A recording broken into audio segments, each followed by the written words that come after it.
just clicked it. We are going live. Boom. Hello, everybody, and welcome to another edition of Dome to Home. My name is Jeremy, and I will be your presenter today, talking about some galaxies and the universe. And below me, we have Amanda. Amanda, how are we doing today? Doing pretty good. I'm really excited to fly around the universe and show you guys some pretty galaxies. Oh, yeah. So we'll just wait for a couple moments, make sure everybody that's trying to get in and watch this video can.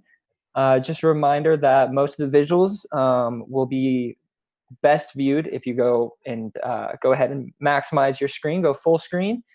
We've got the chat either below or to the side of the stream right here, so you can feel free to drop your questions in there. Looks like we've got a couple people in there already.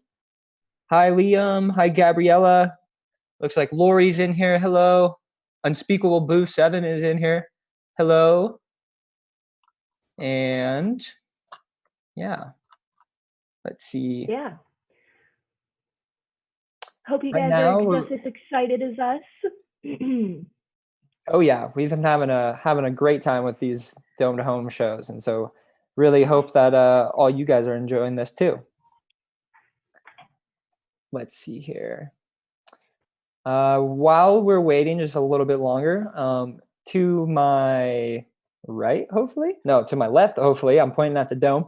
What we're looking at is a picture taken of Farron Field, which is in Boulder, Colorado, at the university that we actually are located at.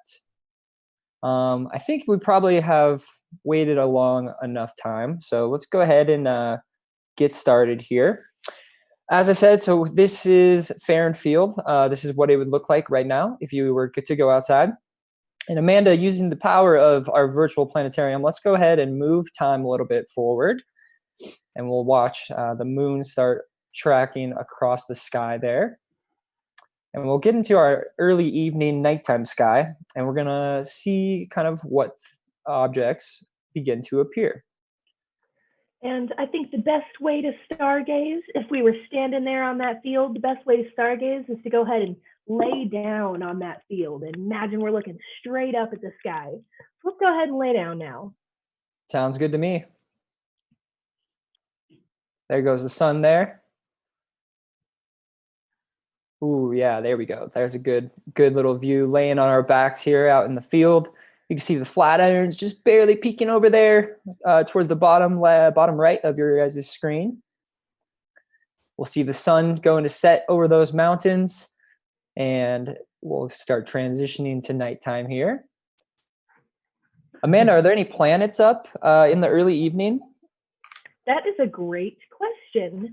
We're going to go ahead and put some labels up and see if we can see anything. Yeah, let's go ahead and do that. Looks like there's two. I know Venus is really, really bright. And if you're going out and you look west, so if you're in Colorado, if you look towards the mountains, Venus is really shining bright in the early evening sky right after the sunset.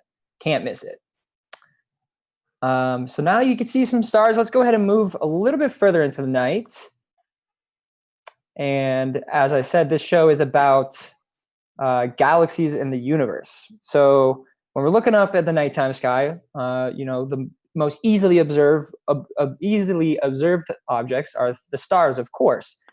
And it can be a little bit hard to see other objects in the sky because if you live anywhere nearby, like a city or anything like that, you're going to run into this issue of light pollution, which basically is an effect of humans liking to be able to see at night. It's good to be able to know what we're doing at night, but a side effect of that is that we have lots of lights and it makes it really hard to observe space. So let's go ahead and imagine we could either go way back in time before lights were even invented, or we could go maybe way up into the mountains or something far away from all the lights and the hustle and bustle of the city. And let's get a more realistic view of our nighttime sky. I bet our ancestors loved this view. Oh yeah, there we go. So now not only can you see all those stars shining bright in the sky, but you see that little band of light that appeared right kind of across the screen. And that I'm sure many of you know, is our actual own Milky Way Galaxy. That's our home. That's where we live. And in a bit, we'll take off the Earth and we'll go take a up close look at some other galaxies. So let's go ahead and let's just do that right now, Amanda. Let's go ahead and blast off of the Earth. Okay, sure. Yeah, everybody at home, make sure you put your helmets on, seal it up tight, fill it with air. Space suits. And we're gonna blast off.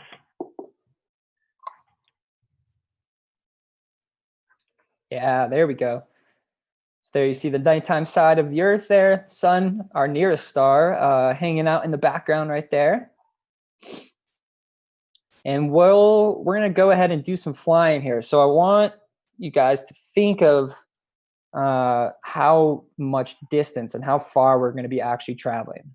So when we start zooming away from the Earth here, we'll have Amanda bring up the orbit of the moon, which is, yeah, so here's that white line. That's the orbit of the moon. That's the furthest that any human has ever traveled. And you'll see once we start really zooming out that it's not very far. Let's go ahead and bring up some constellation lines when we're moving away. Those three or those other rings, the colored rings that Amanda just brought up, are the different orbits of the different planets in our solar system. And to help you, go ahead and bring the zodiac constellations up, if anybody knows their zodiac sign. There we go. Yeah, and so what we'll see is when we start zooming away, we'll see some stars that start to be start appearing to move a little bit, and we'll see some of these constellation lines start to maybe get a little bit deformed and kind of shift around a little bit. And that's because when we're here on Earth, looking out at the sky, we make constellations and we draw, connect the dots and make these pictures, but it's just how they look from Earth. In reality, space is huge, and a lot of these stars are nowhere near each other. They just kind of look like they are because of our perspective and the direction that we're looking. Hey, Jeremy, what's the farthest thing that humans have ever sent out? Oh, yeah, we could bring up the Voyager missions. So these were some spacecraft that got sent out in the 70s, 1977, I believe. And those are the farthest human-made objects that we've sent. They've been traveling for 43 years, and they're just about to leave the region of space where the sun has an impact, and where that sun, where its solar radiation is actually meeting interstellar space. And so those little lines, those yellow lines that are now, you can't even make them out anymore, that's the furthest that any man-made thing has been. Now you can see some of the stars start to move across the screen there. Notice some of those constellation lines become even more messed up. So we're getting pretty far out. Amanda, what's our distance right now? How far away from home are we? We are 20 parsecs away from home. Parsecs. So what is a parsec? A parsec is a measure of distance equal to about 3-ish light years. So what that means is it would take light 3 years to travel that distance. And you said, what, 20 parsecs? Yep. So 20 times 3, so it's like 60 light years away right now, I believe. 60 light years. That's a long time. If I did that mental math correctly. Let's see. There we go. So now all those constellation lines are not looking like constellations that I've ever seen before. Ooh, and now we're coming up on something here. You start to see all the stars begin to maybe form a galaxy. That little observable bubble right there are all the stars that we can see in our nighttime sky. And here we go. Amanda is rising us above the Milky Way Galaxy. But is this an actual image of our Milky Way Galaxy, Amanda? It is not. It's not. And I think we've got a great way to explain how we got this picture. Go ahead and tell them. How do we get this picture? So one of our friends at Fiske actually taught me this. It's like trying to draw a picture of your house, but you've never left your house. So if we were inside of our own house, how would we know what our house looked like? Well, you could look across the street and see other houses with windows. And so we might think, okay, maybe our house has some windows. And you could see that maybe it has a garage or a door. And so that gives us clues that we can use then to think, oh, well, maybe our house looks like something like that too. And so, yeah, so here are other images of other galaxies that we've taken out in space. So by looking at other galaxies, we can make up our own predictions for what we think our own Milky Way looks like. Now, our Milky Way galaxy is what is called a spiral galaxy for fairly obvious reasons. We see like it has those kind of nice big spiral arms, those blue and red areas. So the blue areas are where new young stars are kind of being formed. Can we go ahead and let's bring up our home label so we can give you guys an idea of where the Earth and the solar system is located in our own galaxy. Yeah, so we're kind of about maybe halfway out from the center, from that central bulge where there's lots of kind of old stars, lots of gas and dust and material swirling around. We're out in like the suburbs. We're just kind of hanging out in our own little neck of the galaxy there, our own little neighborhood. And so we were talking about a light year earlier. So how far light can travel in 1 year. To give you guys a bit of like a scale of how big our own galaxy is, it would take, I think, 100 to 200,000 light years for a beam of light to travel from one side to the next. And I was actually just doing some research the other day, and I found that earlier in February, they actually new data came out, and they're finding more stars on the outer edges of our galaxy, and now they actually think it's even bigger than the 200,000 number. So we just keep on finding new stars, and our galaxy appears to be growing. Amanda, do you know how many stars are in our own galaxy? There are about 200 billion stars in our galaxy. That's a huge amount of stars. That is a lot of stars. I think, that's more stars than I think all the grains of sand on all the oceans or on all of Earth's beaches.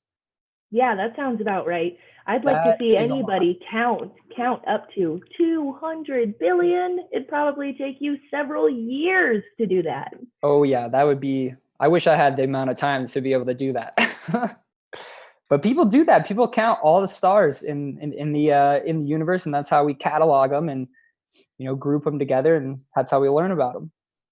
But okay, so is there anything else that we want to talk about with our own universe or our own galaxy? Sorry, maybe not. Let's go ahead and zoom even farther away from our home. So we'll. And I guess the last question that I'd want to ask about our galaxy is, what is that really bright thing in the middle? Oh yeah, so that's the central bulge of our galaxy. So that's where there's really old stars, some of the earlier stars that were forming in our galaxy. There's also a black hole somewhere located at the very center of that galaxy. We think when we look out at other galaxies, we think a lot of actually galaxies probably have a big black hole at their center. And if you want to know more about black holes, you're going to have to come back next week because we don't have enough time to dive super deep into that. Let's go ahead and see some other galaxies nearby. Is this those Magellanic Clouds down there, Amanda? Yeah, they sure are. Yeah, so we've got a couple nearby galaxies. The Milky Way is not just hanging out all by itself out in space.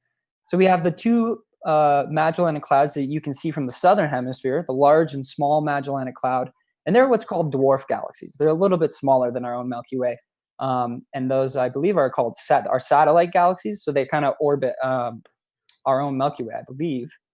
Correct me if I'm wrong on that one, Amanda. I think that sounds about right. Yep, little tiny dwarf galaxies. And if you're ever in the southern hemisphere, you can see them with your naked eyes. Yeah, they look like big kind of cosmic clouds, I guess. So it looks like we've got a question here from Cheska. And so I'll get to this question while Amanda is orbiting us around to the closest full-size galaxy. It says, what do you mean exactly by old versus young stars? So basically just different ages. So old stars have been around. When I say old stars, I mean stars that have been around for billions, tens of billions of years. So our sun is about, I think, 4.5, maybe 5 billion years old.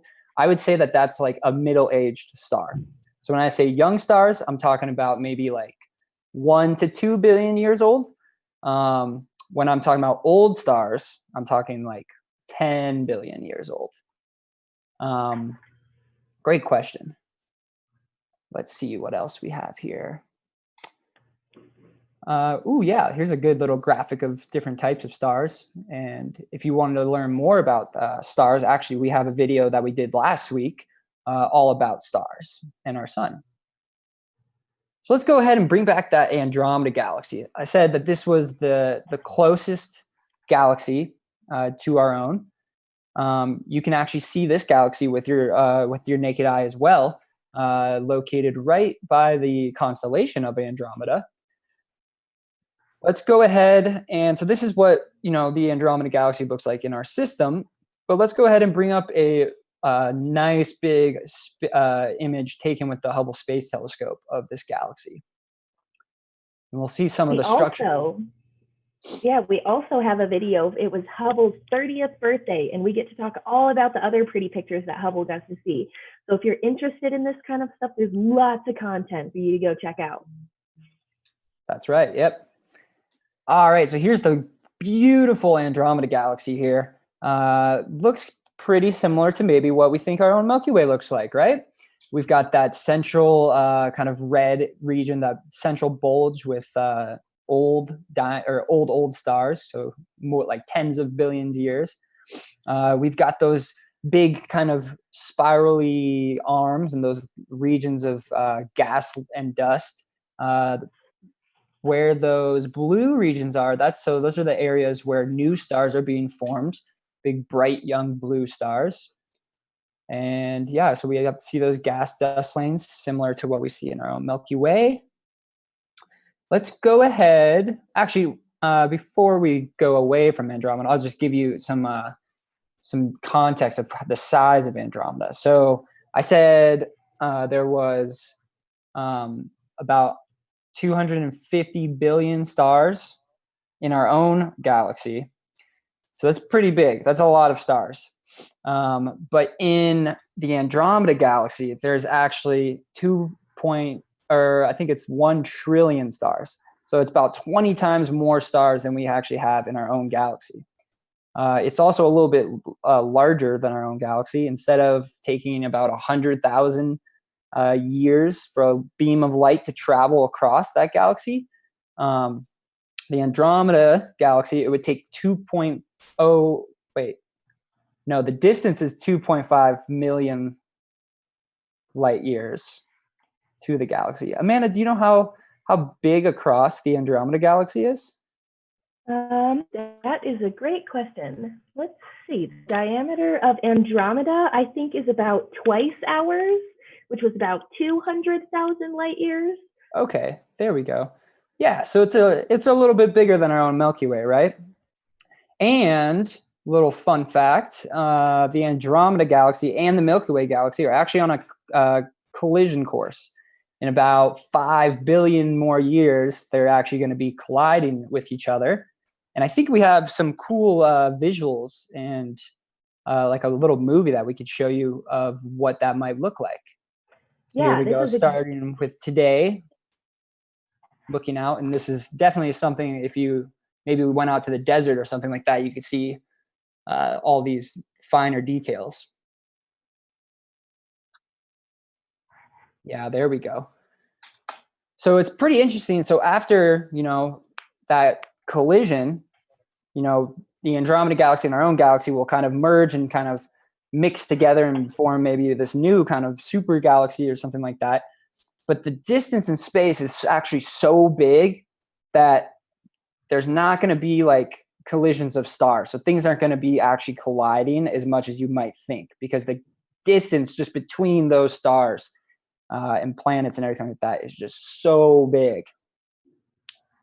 So That would be fun. If anybody's around in 5 billion years, you'll have to take some pictures and send it back in time for me, so I can see that. But we'll see. The sun's also going to be exploded by then, so it's a hectic time in the future. It looks like there's going to be a lot going on right around there. It's going to be a party. There definitely will be.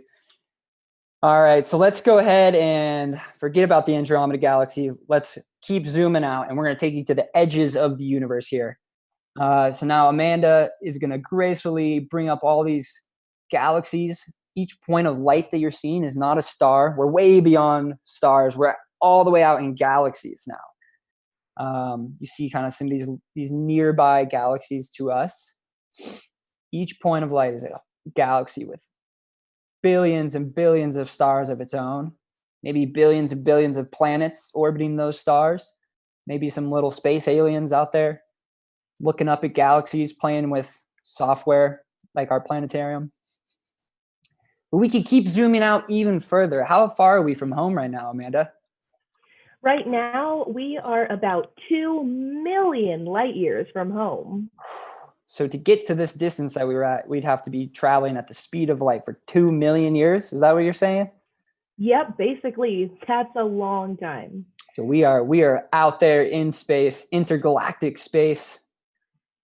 You see some, is that the Sombrero Galaxy? Or is it maybe the Owl? That is the Sombrero Galaxy. Right there on the right? Yep, a little bit to the right from the middle. Right. We could keep going even further. You see some of these little galaxies, just little islands of light floating out there in space. But the further we go out, you can see that there's actually a little bit of structure to it all. There's regions where there's kind of little clusters of galaxies. And there's regions where maybe it doesn't look like there is as many galaxies. Let's see, how are galaxies made is a question that looks like we got from Una. And yeah, so galaxies are basically formed, to simply put it, gravity works to form galaxies, right? So if you had a large kind of mass, a big like object, like a black hole or something at the center, it will start, using its gravitational force to start swirling matter and dust and debris all kind of around it. And then as those things kind of come in to each other, they spin up. And so then you kind of get like a nice spiral looking shape. And we have a really pretty simulation that we're going to show you guys later that shows all of that. Yeah. Looks like Gabriella wants to know how many galaxies are there. In the universe, I think to date, we have found and cataloged, I think, 2 trillion galaxies. 2 trillion galaxies full of billions of stars. So there is a lot. And each one of these dots on this screen right now is a actual galaxy, the actual location that is someone has found and put in our system and marked it. I mean, it is mind-boggling how many galaxies are actually out there. I think we can even go further, though. I think we can still find more galaxies out there. There we go. So Amanda has turned on another data set of galaxies that we found. And you might notice that there's a little bit of like some black gaps on either of those sides, right? So it looks like there's maybe like a lot of stuff going up and a lot of stuff going down, but not on the sides. And that's not necessarily because there aren't any galaxies in those regions of space. It's because of our observational bias. And so what I mean by that is if you imagined that the Milky Way Galaxy was a blueberry pancake, and maybe you had like walnuts in there if you're a walnut fan. I don't know. I like walnuts in my blueberry pancakes. So we imagine ourselves as a blueberry in that pancake. If you looked up off the top of the pancake, you could see a lot, right? You could see lots of stars up there. If you looked down, you could see a lot as well. But if you looked out to the sides through that pancake, you're going to run into other blueberries. There's going to be batter in your way. There's going to be walnuts all over the place. You can only see so far if you're looking out through the edges. And so that's why we see those kind of dark gaps there. Let's see, how old is the Milky Way? The Milky Way, that's a great question from Bubby. The Milky Way is about 13.5 billion years old. So we'll show you, actually, this is a great question to answer right here. Amanda, can you go ahead and bring up the CMB? So Amanda's going to bring up the furthest signal that we have been able to detect. And this signal is coming from a distance of about 13.8 billion years. So that is the age of our universe, basically. It's how far we can see. And so the Milky Way Galaxy is 13.5 billion years old. So it's just a little bit younger, about, well, what is that, 400 million years? It's still a little bit of a difference from the start of the universe, or of what we see as a start. Yeah, so there we go. So now that kind of like reddish blue signal, that's actually the signal that we see. All right, so this is the edge of the observable universe right here. In the center there, you see all those dots. Those are not stars. Once again, those are actually galaxies. And this is the furthest thing that we can see. There's still probably lots of galaxies out there that haven't even been cataloged yet. If anybody's super interested in this, I highly encourage you guys to get into astronomy and help us find more galaxies. And let's go ahead and see if we have any questions. I know I want to be aware of the time here. Don't want to keep all you guys for too long. Would you like to show the formation video while we take some questions? Ooh, yeah. Let's throw up that video and see if we got any questions.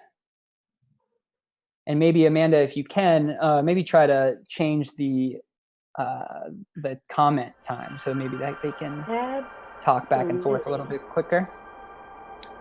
Make sure I got everybody's questions here. I think I did. Looks like Kyle might have asked, I might have missed his question. He asked how old the Hubble Space Telescope is. 30 years, actually, just recently had its 30th birthday. Still going strong up there. Great, so yeah, so now this video that you're seeing right here, this is kind of an animation or a simulation of early galaxy formation. So you'll see, early universe. Oh yeah, there's your mouse. She can actually like highlight little areas, and you'll see little pockets and like strings that start getting a little bit lighter or brighter. And that's regions of space where galaxies are kind of being formed. And so you see there is a lot of space in space, but there is a little bit of structure to it. It looks kind of like the cosmic web, like a little spider web or something like that. And it's kind of cool. It looks like a spider web, and there's something else. If you look at your brain, a lot of the neurons and a lot of the connections in your brain also look like the cosmic web. So maybe you have an entire universe inside your mind. Inside my mind? Inside your mind, yep. What I thought. That is a fun little brain experiment to think about that.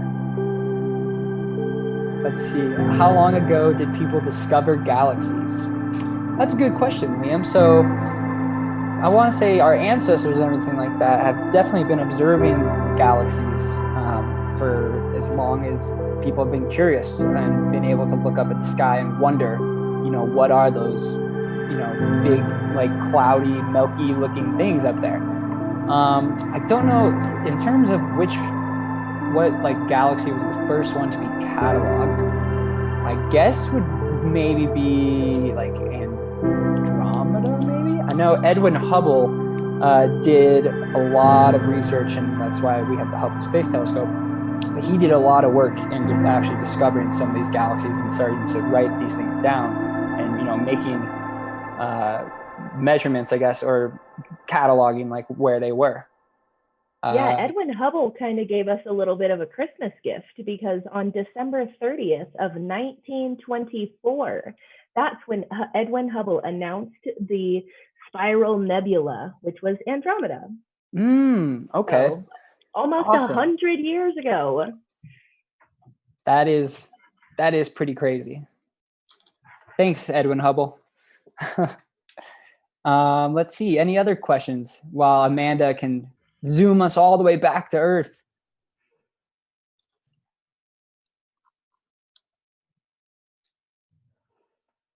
Maybe not. Let's see. Let's start watching some of these galaxies fly by us here. Oh, another thing to point out kind of from this perspective, you guys might have noticed that it maybe looked like there was a lot more galaxies on one end of kind of that data set. And that's not because people in the southern hemisphere are slackers or anything like that. It's just we have a lot more observatories and data points taken from the northern hemisphere. So when we're seeing those two kind of the up and down, that's basically just looking off the Earth in the north hemisphere versus looking off the Earth in the southern hemisphere. All right, and so now we're getting almost home. Galaxies are whizzing by us. Billions and billions of stars in each one of those galaxies. Here we come up on our own little Milky Way, head into our little region of the galaxy. There you see some of the constellation lines, some of the zodiac constellation lines, drop down into the plane of the Milky Way. Getting closer and closer and closer to home. Still, we are so far away from anything that we've even sent out into space. Looks like Cheska would like to know how many black holes are in our galaxy. I want to say, so one for sure, like one supermassive black hole likely at the center of the Milky Way.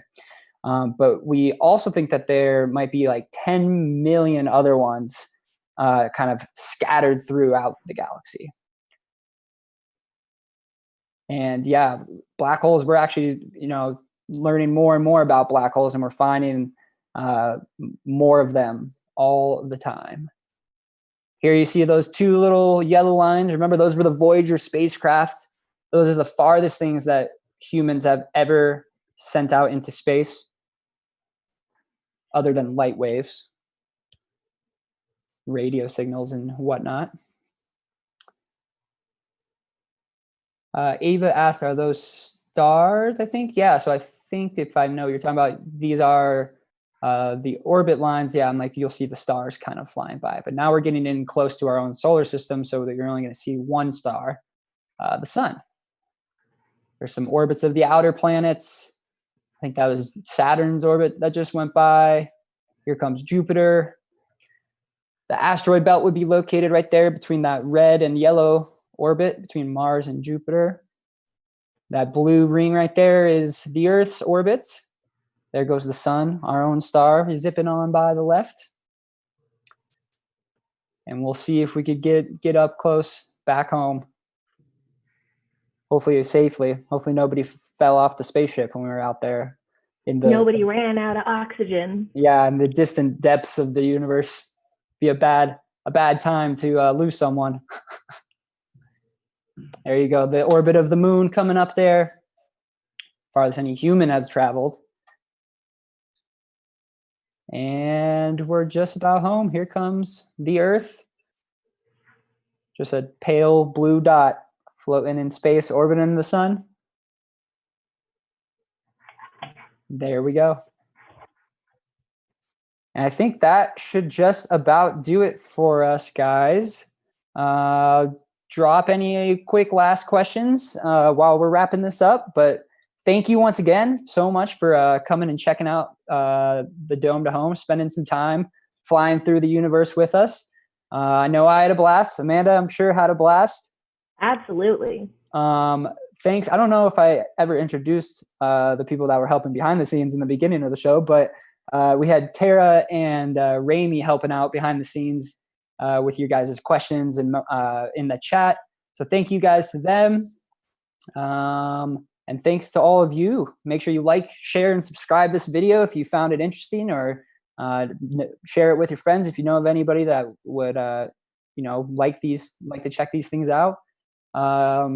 Next week, our show will not actually be on Monday due to holidays, so our show is going to be on next Tuesday at 11 a.m.